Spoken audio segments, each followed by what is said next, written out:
مولوی صاحب کو مزہ کی تھا تو رات کافی بیت چکی، اب 12:30 بج رہے ہیں، اور مولوی صاحب کو بیان مل گیا. یہ میرے عزیز ہے یہاں بیٹھے ہوئے مولانا نصیب صاحب، تو ہمارے ایک دوست ہے، عزیز ہے ہمارے، وہ بھی جو سینے میں بات ہوتی ہے اس کو باہر نکال دیتا ہے، چھپاتا نہیں ہے اس کو.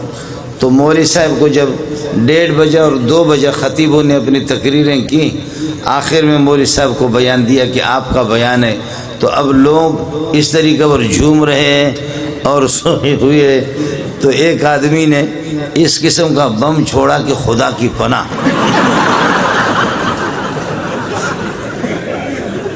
یہ حضرت چونکہ موجود ہے آپ اس سے پتہ بھی کریں. تو ایک آدمی نے وہ زبردست قسم کا بارود جب اس نے چھوڑا، بارود چھوڑنے پہ مولوی صاحب نے شروع کیا تھا نحمدہ و نصلی علی رسولہ الکریم. سامنے سے جواب آ گیا ڈر.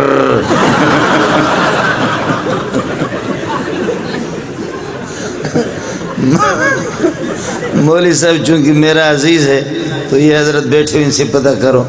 تو مولوی صاحب نے کہا میں نے تقریر ابھی تک شروع نہیں کی ہے، پہلے سے تم لوگوں نے حرم بجانا شروع کیا. اس لیے مولوی صاحب کہتے ہیں مجھے لگتا یہ ہے میری تقریر آپ لوگ برداشت نہیں کر سکیں گے. وآخر دعوانا ان الحمدللہ رب العالمین.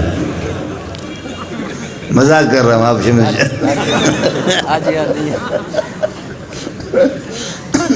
مولوی صاحب نے کہا خدا کی بنا بھائی مجھ سے تقریر نہ کرواؤ ورنہ حالات پاکستان کے خراب ہو جائیں گے، اور اس طریقے پر جو ہے نا پولیس والے غریب کس کو پکڑیں گے جب اس قسم کا سلسلہ شروع ہو جائے گا. اب رات کو ہم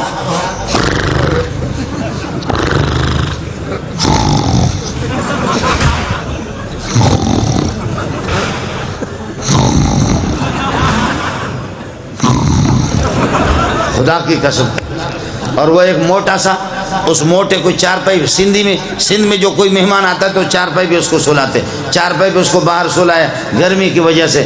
اب جب اس نے حرم بجانا شروع کیا تو ایک چھوٹا سا کتا جس کو ٹیپو کہتے ہیں نا، ٹیپو ٹیپو ٹیپو کتا آ کر کے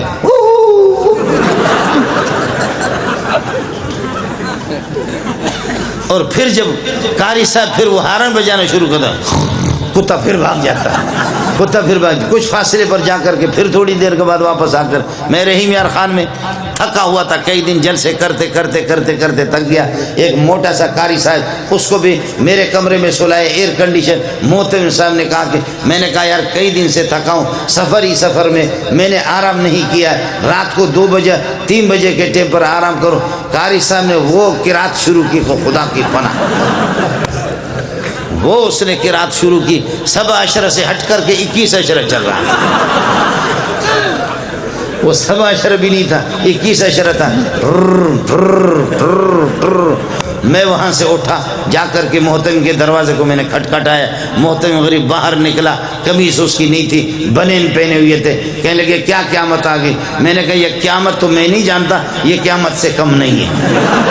تم جاؤ کمرے کے اندر اس کو دیکھو. محترم بڑا ہوشیار تھا، اس نے اپنے موبائل چالو کر کے لے جا کر کے اس کے قریب رکھا.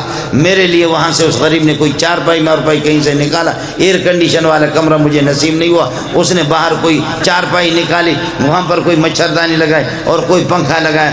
ادھر پھر یہ کہ میں سو گیا. اس نے ٹیپ کر دیا اور ٹیپ کر کے صبح کو قاری صاحب کو میں نے کہا قاری صاحب نے بھی، اس نے بھی 2 شادیاں کی ہوئی تھی. میں نے کہا قاری صاحب خدا کی قسم تمہاری بیویاں اگر نماز بھی نہ پڑھے تب بھی جنت میں جائیں گی.